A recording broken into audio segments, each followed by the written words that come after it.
Do you feel that you're in an organization that is in a reactive mode, where people are stressed at the end of a workday, at the end of a week, where they have pressures to perform and produce the numbers that are coming from the top down, the top even being influenced by the board of directors and stock prices, and puts pressures on cost, puts pressures on people to do more with less?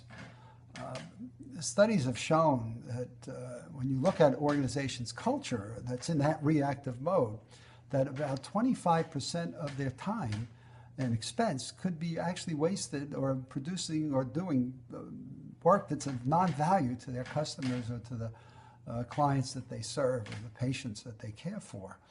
And you think about that and you say, well, gee, 20 to 25% of an org's work is non-value add work.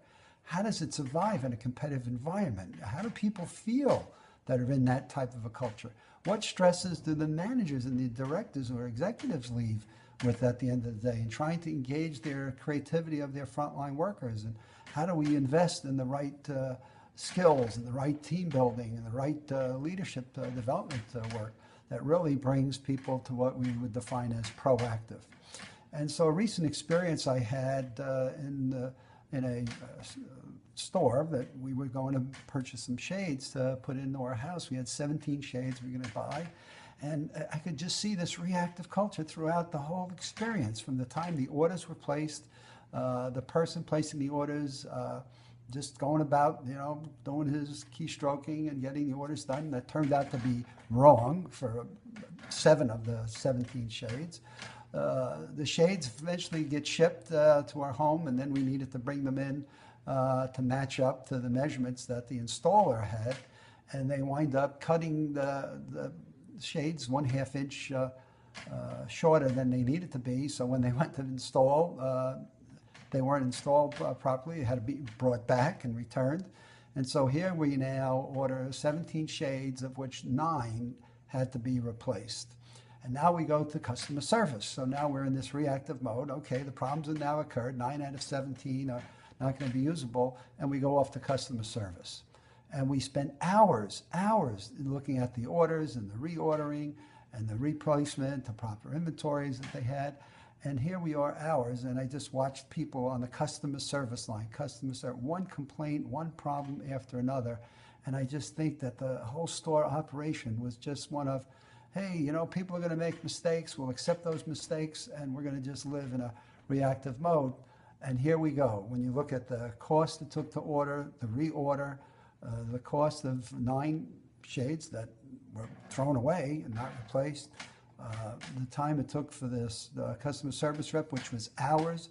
They then in turn called online, which they kept on the phone for hours. And here you have people doing non-productive things over the space of one simple order that caused me to ask the store manager, is this the first time you've ever had people order shades in this store? Because looks like you've got hundreds on display. I sure hope we weren't the first customer that ever came along and decided to buy some, because that's the appearance that it took. And that leaves you with the final point of, where's your customer service? And I'm not looking for service recoveries. I'm not looking for customer service desks that repair things that are broken, because all of that just leads to extra costs, and it stresses the employees. You could clearly see the employees were not happy about it.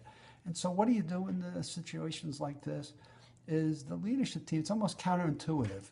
It's counterintuitive to say, how do we make investments with people in their training and their education? We call that proactive.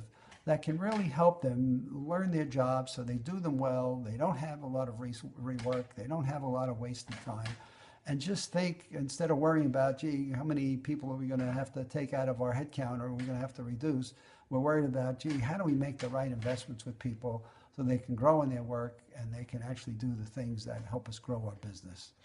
For further tips, you can click on the link in this video, and it'll take you to some really terrific pointers and some really specific tips that really will help you to become a proactive org. And I promise you, going in that direction, you will not only reduce your cost, you'll have a much more engaged group of employees, and it is your best chance of growing your business and satisfying your customers.